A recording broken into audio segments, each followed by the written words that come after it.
Yeah, and it's interesting. So again, having the access to the data that we have at JM&A, we have found that almost 76% of automotive leaders move very similar to Brian, which is high sense of urgency, want to get things done yesterday, very focused on the customer while being flexible. And that's the value that you need in a digital transformation. The blind spot there is when you overuse those strengths, there could be some debris on the backside. And one of those debris is if we have individuals that process information a little bit slower, right? So the speed of the industry in automotive is fast. It's 30 days. Let's go. Let's make money. Let's move it forward. Quick.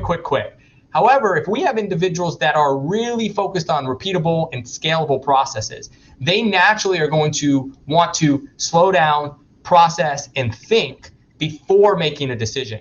And if our leader is only focused on making a decision and running, what happens is we don't elevate those voices on the team, and then we just have a bunch of yes and no, or yes people, right? Which is not what you need in transformation. You need individuals that are going to challenge and have the comfort level in a safe space to challenge you. So that leader, being aware of that, needs to recognize that there are times where I need to go see Sally or Johnny 2 days after the conversation to get their insights, because they've now had time to process it. They're going to be able to poke holes in it. But if we move at 1,000,000 miles an hour, like all of us are designed to do, we could be really anchoring a decision very similar to negotiation. And that anchoring of that decision may not be the right direction for our customer or our associates. And so I think it's very critical that we understand our team dynamics to elevate voices, to poke holes, especially through a transformation. Matt, Brian, would you agree, disagree? What are your thoughts on that? I totally agree. And I was that leader earlier in my career where my need was that I needed to see the big picture. I needed to understand where it was going. I needed to solve the problem in my mind. And once I did that, I was like, great, now we can move forward. Let's move forward as quickly as we can now because I understand it. But then when I was working with people who needed that level of time and the type of information, I was leaving them behind. And then all of a sudden, they either weren't staying with me or they wouldn't highlight for me things that were more detailed parts of my plan that I hadn't thought through that I could adjust if I knew it, but I just didn't know it. So only when I slowed down and started to realize that, yes, I have to meet my needs of being able to see it and understand where the vision is and all that. But then immediately when I need to take my people with me, I need to understand their needs.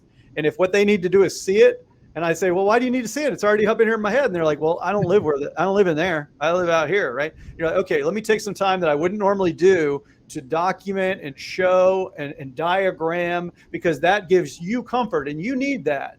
And as your leader, I need you. So I'm going to do something I prefer not to do, being honest, but if I'm going to take you with me, I need to do because I need to meet your needs. And then all of a sudden, things got so much easier for me when I realized that not everybody was like me. That was like a light bulb moment for me, that my team's needs were different than mine.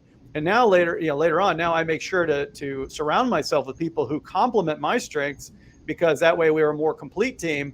But in so doing, I have to sign up for the fact that I have to lead them differently than I would lead myself. And that's a stretch for you, right? Right, Brian? I imagine you do the same.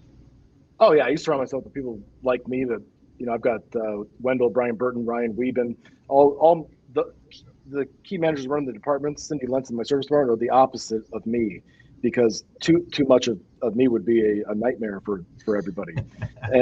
But I also, to both of your points, I can tell you as a leader, you've got to be, instead of going too fast, which is what I used to make the mistake of too, when you look around the room, is everybody good? And you go around, you can see when they look down and to the right in the avoidance that they're not bought in. And if you don't say, pump the brakes, we're not going anywhere. If we got to stay in here for another 5 hours, and that's the problem, is most people just want to check it off, cross it off the day planner. Okay, I can move on to the next thing. That task is done.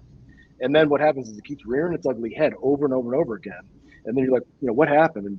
And Matt's talking about different ways of, you got visual, kinesthetic, auditory learners that all learn in different ways. And I had to learn that as well, is that, I'm a visual learner, so I need to see it like that in writing, and I need to sit there. And once I have it, I got it. I don't need to talk about it again. And everybody has a different version of that. Some people like to take it, hold it, take it home, look at it. And unless you know your managers like that, to make sure that they are bought in, and if they're not bought in, they won't be bought in as soon as you leave for the day. As soon as you go on vacation, the whole thing's going to come undone. I know that's what we said, but we're not doing it here. And then it causes confusion. Everybody slows down. It's an absolute nightmare. You're better off not doing it to begin with if you don't have that, at least 80% buy-in.